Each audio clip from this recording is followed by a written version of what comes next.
नहमदु व नसल्ली अला रसूलिहिल करीम अम्मा बाद फ़अऊज़ु बिल्लाहि मिनश शैतानिर रजीम बिस्मिल्लाहिर रहमानिर रहीम रब्बि इश्रह ली सदरी व यस्सिर ली अमरी वहलुल उक़दतम मिन लिसानी यफ़क़हू क़ौली रब्बना ज़िदना इल्मा अल्लाहुम्मा फ़क़्क़िहना फ़िद्दीन. Inshallah, today we will be starting from ayat number 215 Surah al-Baqarah. 215 talks about the optional sadaqat, and Allah subhanahu wa ta'ala gives Muslim ideas about, because we know what zakat is, right? And now when people want to spend more money in the way of Allah, then Allah subhanahu wa ta'ala helps Muslims figure out what are the different ways in which they can spend money, and that is called the optional or voluntary sadaqahs. So let's read the ayah. Yas'alunaka. The root is sa'al, sin hamza lam, which means question. They ask you. Maza, what? Yunfiquna. Noon fa qaf is the root, which means to spend. So they are asking you what they should spend. Qul, say. Prophet Sassam is told to say ma, whatever anfaqatum, noon fa qaf, min khairin, from the good. Khair, the word khair is often used for mal, money, assets. Basically, it does not have to be only the used stuff, the used clothes and stuff that comes to our mind from charity or sadaqah. So min khairin is usually like a lot of money and stuff.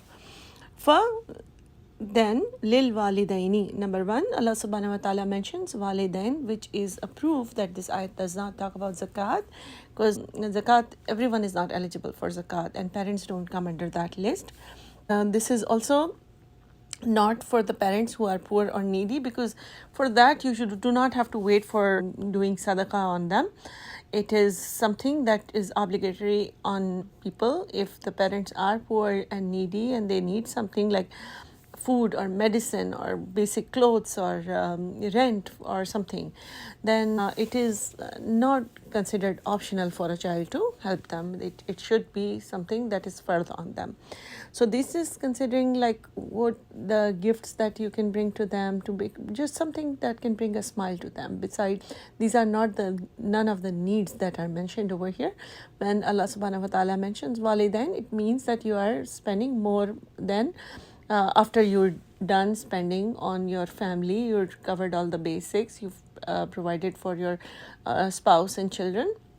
And this is why Allah subhanahu wa ta'ala starts this ayat by yas'alunaka. It means that many of the companions were coming and asking Prophet sallallahu alaihi wasallam that after paying the zakat, even if we have more money left, what should we do and where should we spend with it after like we are covered with our basics, our needs and wants.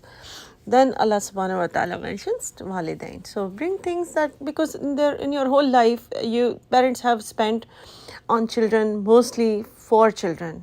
And most parents, they sacrifice their own needs just to provide better things for children. Better schooling, better clothing, if they have shoes, some kind of sports shoes, some kind of toys.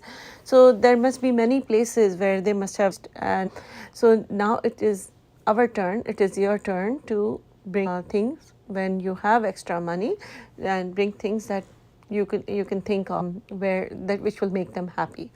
All right, and then we'll talk about the second on the list, wal aqrabin. So Allah subhanahu wa ta'ala mentions spend on relatives as well. And again, when there is need, we cover that first. And we are considering over here that Allah subhanahu wa ta'ala is mentioning for those companions and for those people who have paid zakat and who have helped their relatives also in their times of extreme needs. So this is of course, again, there will be the relatives who are not so well off, they still spend more money on them, but it is also for all the relatives. Basically, it is talking about also the gifts, and when you visit them or when you are attending some of their maybe wedding ceremony or some other occasion, when you are traveling also, instead of thinking that, oh my God, there are so many relatives and every time I go I have to bring gifts for everyone, and of course that adds up. And that is a lot of money, but whatever your budget allows you, you should be happy to spend, and next time shaitan whispers the thing that, this is like a lot of money spent on just bringing things for relatives. You can think of this ayat Surah Al-Baqarah 215, that Allah subhanahu wa ta'ala has encouraged, actually recommended, that we spend and give gifts to the relatives. Things to keep in mind at this point is that sometimes people like to show off that, okay, I'm living here and I only buy branded and stuff. Those, do not get into the show off thing. Do not go into any kind of competition. Don't go into any kind of comparison that they give me this standard of gift, so I will also just give them a low standard thing, or thinking that, oh, these cousins are not so like well off, then I should just give them something low quality, and the other ones who will know what different brands are, I should give them this. So try to be just among your relatives. Of course, sometimes you are more attached to some people. Of course, there is a level of friendliness is different, but don't compare people based on their financial status. Look at what you can afford, inshallah, and what you can give comfortably, and be more generous, and think about how many rewards you will get for doing this, because you're actually following the ayat from the Quran. And then Allah subhanahu wa ta'ala mentions yatama. So over here again, of course, if they are poor, spend. There is orphans in all countries now. It's more easy to help the orphans than it was ever before. So it's not like you've only have to help from zakat. You can still, if you have money, you can help more orphans, and if they are not needy orphans, and if they are taken care of by very wealthy uncles or aunts or somebody, so even if their needs are taken care of, then still think of the loss that they've gone through, and try to bring a smile to their face. Try to bring anything extra, even if they have basics covered. They have the clothes, they have the shoes, they have the food and the schooling, and everything is covered. Try to give them things. Just think about how you treat your children. Even if they have clothes, you buy something just because you like it. Even if they have toys, you buy something because they point towards it and they just insist that they want this toy, right? So you don't count that you already have this. Oftentimes we just buy things because, okay, it's Eid, because they were fasting, because this, because that. So orphans also, they've lost their parents. So it's not like as soon as they lose their parents, the children, they just are mentally set to only have their needs covered. It's not like they don't like toys anymore. It's not like they don't like fancy things anymore.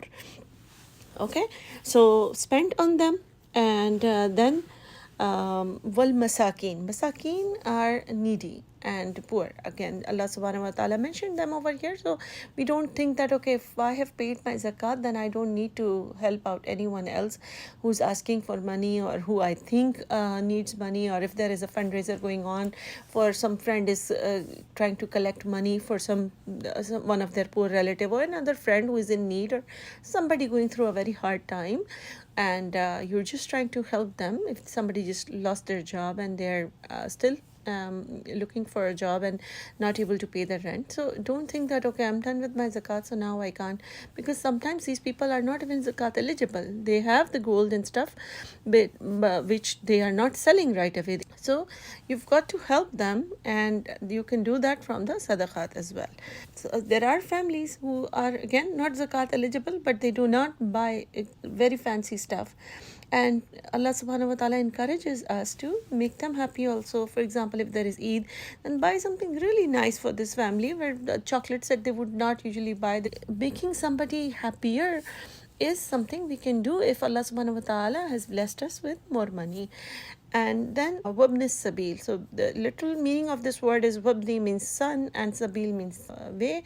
So the son of the way means the traveler. So again, if the traveler is even wealthy at his home, but if somebody is traveling, then Allah subhanahu wa ta'ala has encouraged us to be very hospitable, to be very welcoming, to be very kind, to be very generous to the person who's traveling. We should, if somebody is staying with us, we should be very welcoming to them. We should greet them very nicely. We should try to accommodate them and their needs as much as possible. If they have small kids and babies, we should try to help them, ask them if there is anything we can help them with.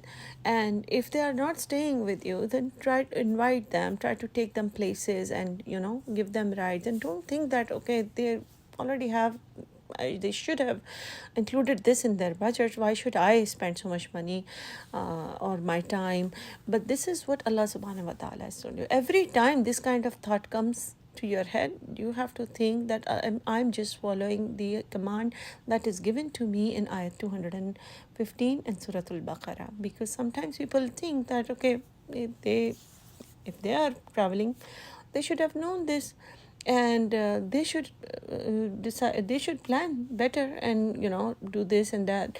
But Allah subhanahu wa ta'ala has told us specifically over here that we should be generous to them. So take them to places to eat, or take them to see different places in your city, and guide them if they need help. And in the end, Allah subhanahu wa ta'ala mentions wama, and whatever taf'alu fa'aylam, you do your actions min khairin, from the good, فَإِنَّ اللَّهَ, indeed Allah, bihi, of about it, alim, he is knowledgeable, he has the knowledge of that. So Allah does not miss or ignore anything.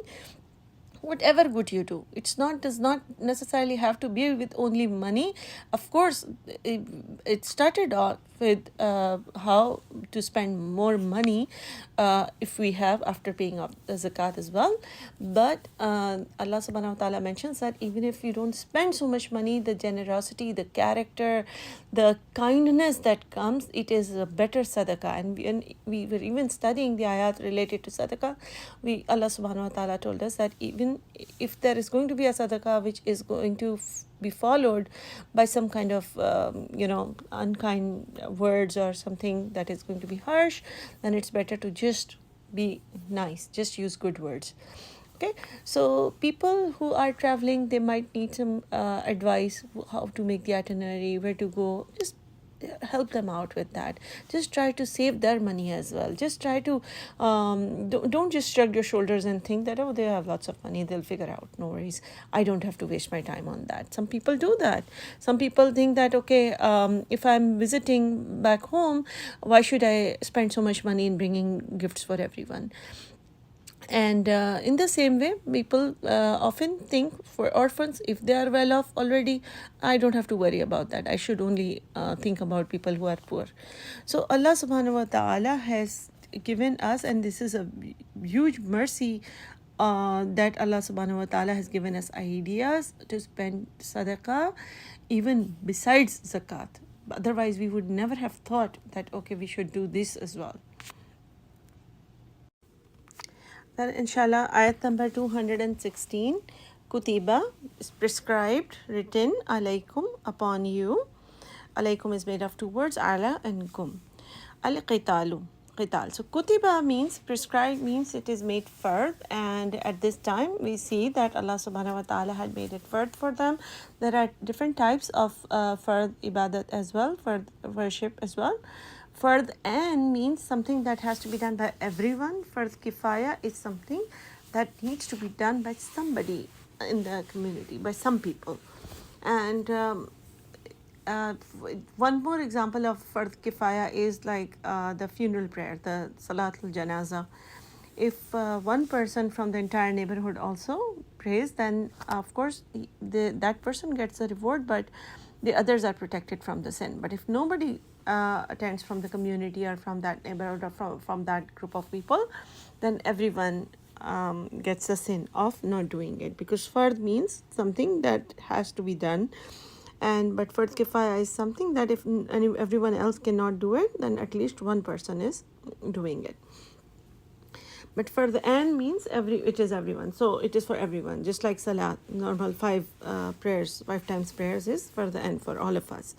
Over here it seems like Allah subhanahu wa ta'ala made it for Muslims, and we know that at different times of Prophet sallallahu alaihi wasallam's time, when he had commanded everyone to join, and when it was just recommended to join. Over here, Allah subhanahu wa ta'ala is mentally preparing the Muslims in Medina who had migrated from Mecca because of all the oppression from Meccans, from the polytheists of Mecca. So Allah subhanahu wa ta'ala is preparing them mentally that now it is going to be the time to fight with the non-Muslims. And we see that some of the Muslims were not ready for it. Some of them who were very passionate about fighting in Mecca, and Prophet ﷺ had to stop them that it is not ordained on us. We are not allowed to fight back at this time. And so some of the Muslims were not very pleased with the idea of fighting or any kind of war, and Allah subhanahu wa ta'ala is preparing them. So kutiba alaykum, written for you, upon you, is qital. Qital, as I explained, is the actual branch of jihad where the fight is involved, fight in the battleground. So jihad, as it is usually taken to be the fight, jihad actually means to struggle or to strive. And it could be of any kind. It could be somebody just striving to be able to pray all 5 salat, somebody striving who's good with all 5 salah, but they are wanting to add tahajjud and ishraq in their schedule, in their routine. Somebody could be striving to lose the habit of backbiting, gossiping, all those things. And striving or jihad is also by qalam, meaning somebody who has good writing skills. They write books or they write for Islam. And it could be somebody who can teach, so by teaching or by spreading Islam, by outreach. So there are many types of jihad, and qital is one of the types in which it is fighting in the way of Allah. So Allah subhanahu wa ta'ala mentions kutiba alaykumul qitalu, and wahuwa, while it is kurhun lakum. Kurh, kafraha, means disliked. Something that you're not liking it, something that is hateful, lakum, for you. So over here we see that Allah subhanahu wa ta'ala mentions qital, and then Allah mentions how that He knows how the Muslims are feeling about it. And then Allah subhanahu wa ta'ala, the next part of this ayat 216 is very beautiful, and it can be applied to any aspect in our life. So let's first read it. Wa asa, and perhaps, an, that, takrahu, kafraha, that you dislike, shay'an, one thing, wahuwa, while it is, khairun, good, lakum, for you. So it's possible that you don't like something, but it is good for you. And the second part, wa asa, and perhaps, an, that, tuhibbu, hababa, that you really like, you love, shay'an, a thing, wahuwa, however it is, sharrul lakum, it is bad for you. So as I said, it can be applied to any aspect of our life, anything that we want to do. Sometimes we really want to get a job somewhere, or to be able to get to live in a certain country, or to marry somebody, or to get admission in certain university, or to be able to do something, a project or something, or to be able to buy a certain dress, and we are not able to. So Allah subhanahu wa ta'ala is telling us that it is possible that you really want to do something, but it is bad for you, and that's how Allah stops you. Allah has the knowledge for that. And vice versa, you don't like something, you don't like the person your parents chose for you, or you don't like the company where you got the job, and you did not get the job in the company that you really wanted to. But Allah subhanahu wa ta'ala is explaining to us, and this is a very beautiful way of coming to peace with things, that Allah subhanahu wa ta'ala takes a stress from us by telling us that it is possible that this will happen. But let's read the last part of ayat number 216. Wallahu, and Allah, ya'lamu, He knows, He has the ilm, lam mim, wa antum, and you, la, do not, ta'lamun, you don't have the ilm, you don't know. So probably Allah subhanahu wa ta'ala protects us from the things that apparently we like and we don't see any harm in it. and we are just wanting to do that so much that we feel bad when we don't get that, we don't achieve it. And in the same way, Allah subhanahu wa ta'ala is telling us that you don't have the complete knowledge, while Allah subhanahu wa ta'ala has the complete knowledge, and Allah knows why you end up with something that you don't like and you don't get something that you really, really like. Then ayat number 217, yes, alunaka, they ask you about ash-shahr al-haram. Shahr means month, haram means the sacred months. So basically, what was the question from the companions now? Because we talked about the qital, right, which is the fighting in the way of Allah. So now they're asking about fighting in the sacred months. Qital, fight, fihi, in it. So the companions asked the Prophet ﷺ if it is okay, how is it to fight in the sacred months. And what were the sacred months? The Qada, Zul-Hajjah and Muharram, 3 consecutive, and then the Rajab. So these were the established sacred months since the time of Prophet Ibrahim alayhi salam. And why were they considered sacred? Because these were the months when the 3 months, Zul-Qada, Zul-Hajj and Muharram, were for Hajj, because the caravans used to travel and it would take them long times to come and Zul-Hajj and then leave to take 1 month. So it was established that the caravans will not be attacked during these months, so they can come peacefully, because they would be coming for worshipping. And so the companions asked Prophet ﷺ that what if there is fight, how is it to fight during these months? And Allah subhanahu wa ta'ala tells the Prophet ﷺ the answer, and through him all the people. Qul, say, qitalun, fighting, fihi, in it, meaning in these 4 months, kabir, it's really bad, it's a big deal, it's huge, it's not a good idea. Now Allah subhanahu wa ta'ala will in the second part tell us that what is even worse. Wa, and saddun, so dal, hindering, stopping, and from sabilillahi, from the way of Allah, number 1. So this, wa, and kufrun, and not believing bihi, in him, not believing in Allah.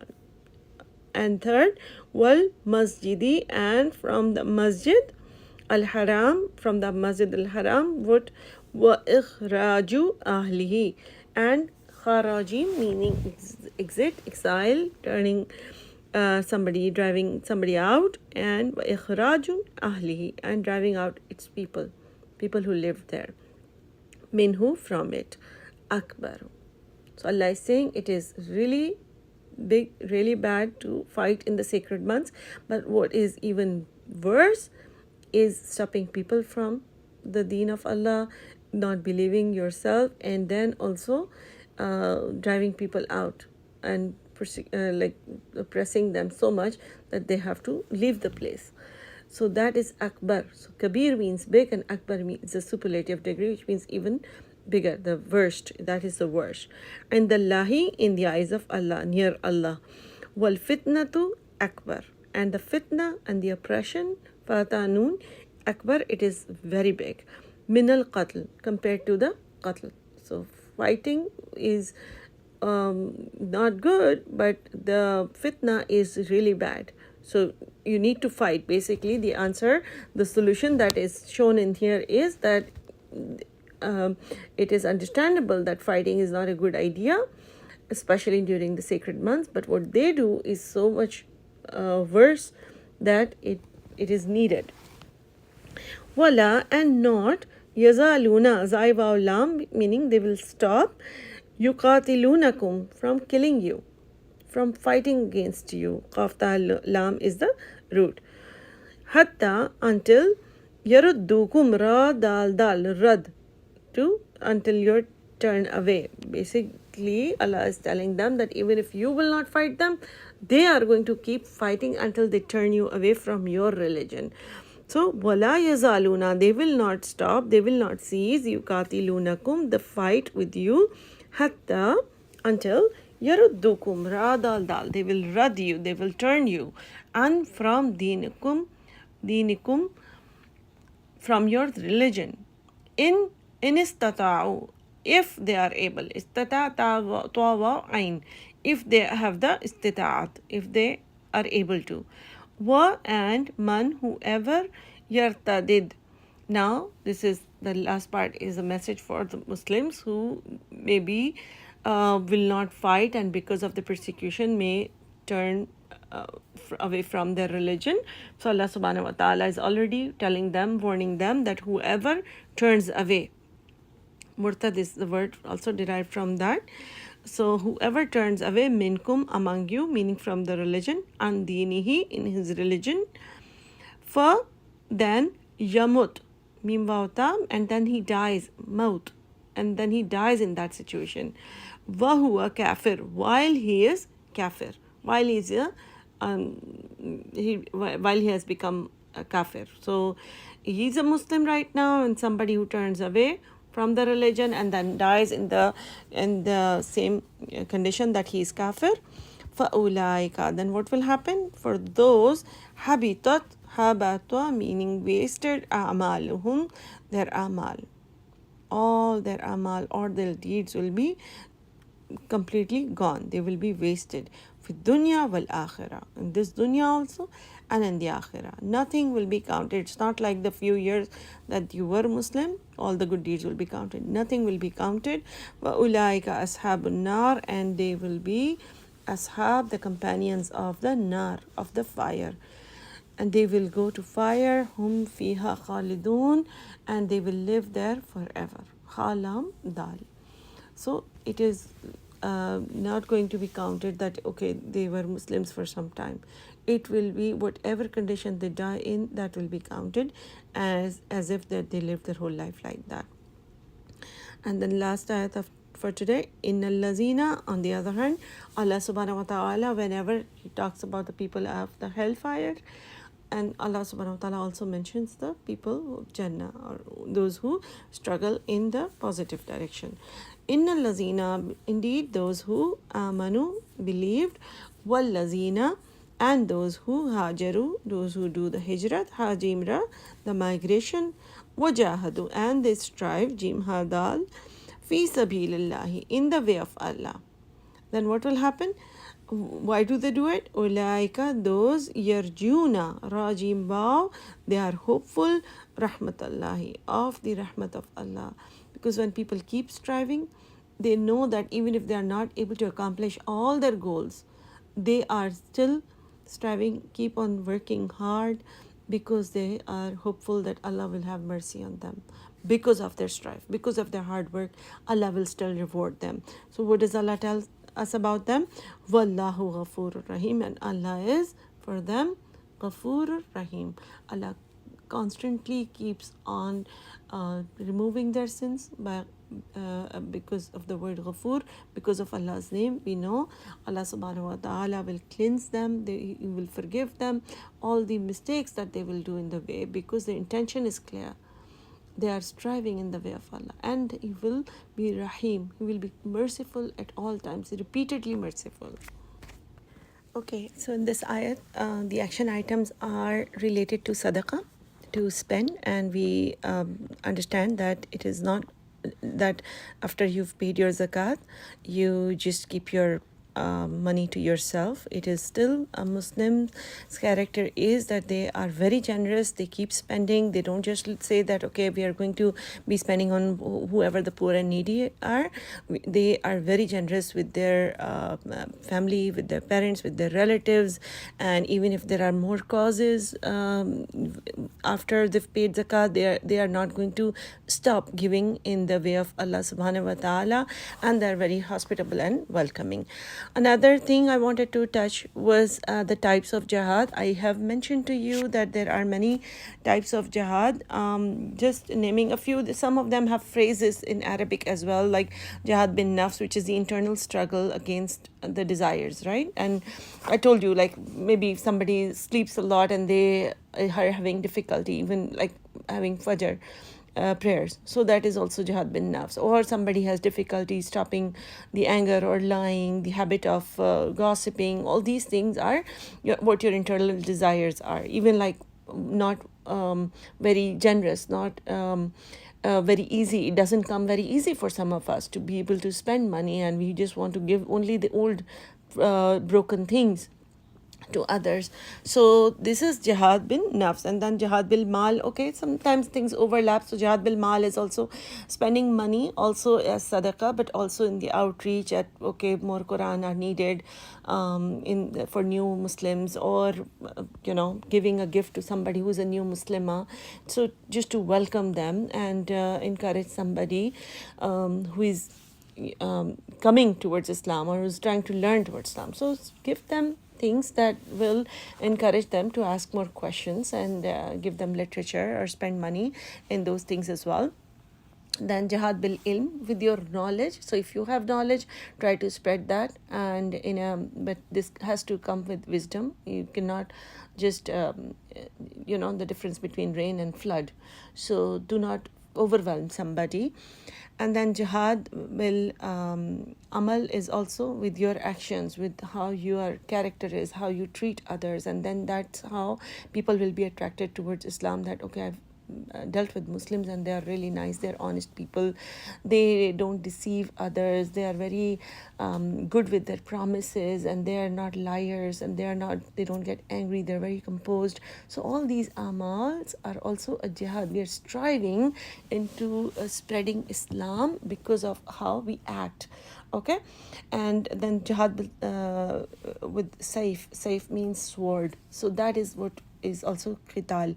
So you will see different kinds of names, but at no level jihad does not mean just like how the propaganda goes against Muslims, that it is nothing to do with forcing people to become Muslims, or having killing innocent people or civilians, and all those things are not allowed in Islam. So we have to understand that jihad just means striving. It could be internal or external. Internal is also spiritual, which is jihad al-nafs, or fighting with the shaitan, and the external is where we are actually showing. Maybe it could be with the qalam, with your pen, because jihad bil qalam is when you write. Jihad bil lisan means tongue, with your tongue. So if you know how to tell something, to explain something, or to teach, or to present, or just forwarding something, like if you're attending others, if you're attending a group and that's benefiting you, just use your tongue, and that is also striving in spreading Islam and telling them that you should join this next time. So these are some of the ways. I will also try to post something that will give you a written explanation of that. Other than that, what I wanted to touch was the second action item that we did today was related to Allah subhanahu wa ta'ala's counseling for us, that you might want something, you might like something, and that is not good for you, and you might not like something, and that is not good for you, and Allah knows and you do not know. So when we did the course, we were made to make a list of things that usually we don't like for ourselves, and usually what we like for ourselves, and that makes things very easy to practice on this ayat. And it's very different to just read the theory and we say, yes, yeah, we understand, Allah knows everything. But the next time we go through something, we look at our nose and we say, oh, I wish I did not have this kind of nose. I had a beautiful nose, or I had this complexion. Why do I have this complexion? Why is my metabolism so slow? Or why do I have only girls? And why did Allah not give us, sons? Or many things that I've already covered, like the admission somewhere, or getting a job somewhere, and getting married to somebody, and then looking at your own class fellows and thinking that, oh, they're doing so well, and what am I doing? She's working and I'm just making food for like so many people. So try to write down those things. You don't just have to write down things that you are already going through, but look around you. Maybe you have the beauty but somebody else doesn't. Then it makes you more humbled that Allah subhanahu wa ta'ala gave you something, and maybe other people would feel deprived of that. So make a list if possible for you. That way your brain will be able to connect easily, quickly, and there will be not even a second of disappointment, sadness, because sometimes even if we know that Allah subhanahu wa ta'ala knows, and that is why we are given what we are given, but we keep on feeling bad and sad for a very, very long time. It is very easy for many of us to say that, okay, so what, Allah subhanahu wa ta'ala gave daughters and they are a source of mercy.